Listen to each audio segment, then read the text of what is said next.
A long mass media campaign against immigration opponents throughout the 1990s culminated in the outing of a large number of political activists in Sweden's 4 largest newspapers.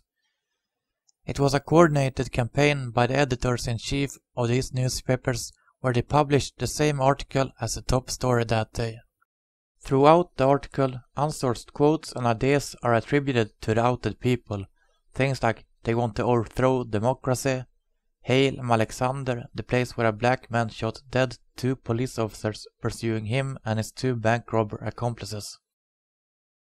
Here are the organizations that lead the terror against Sweden.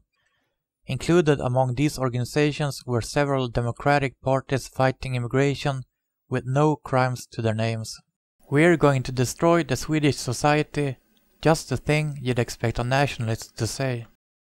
Included was, of course, the mandatory map linking hardened criminals to political activists, even if they hadn't even met once. The journalistic value of this publication was non-existent. Its only purpose was to intimidate political activists. The people outed in this article were a diverse bunch. The majority were political activists, but members of biker and prison gangs were also included, along with a couple of high-profile criminals. 2 people were even of non-European origin, in something that was mainly presented as an outing of Nazis. A problem for the newspapers was that the man that had committed the most high-profile crime of them all, the shooting of police officers in Alexander, wasn't a native Swede. He was a black man that had been adopted to Sweden as a child, who still had managed to develop sympathies for National Socialism. He even had a background as a mercenary convicted of war crimes in Croatia. It's a remarkable perversion of logic using this man as ammunition against Sweden's anti-immigration movement when he had come here as an immigrant.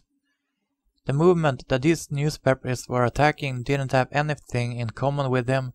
It would have made far more sense pointing out that he was instead yet another case of the ever-increasing amount of immigrant crime. A large portion of the people outed hadn't committed any violent crime or been guilty of any subversive activities whatsoever. They were merely political activists.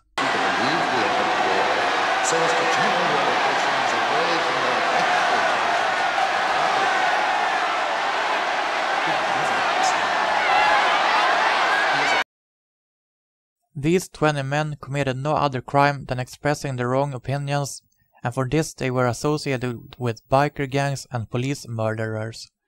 It doesn't take a genius to figure out that the real aim of the publication was to stigmatize the non-violent activists.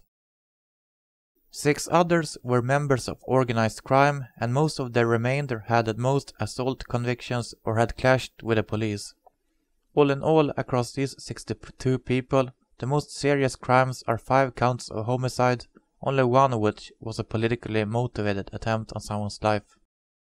Perhaps the most grave atrocity was committed against this only 19-year-old man. According to the article, the leader of a town chapter of a small National Socialist Party with no convictions of any kind to his name.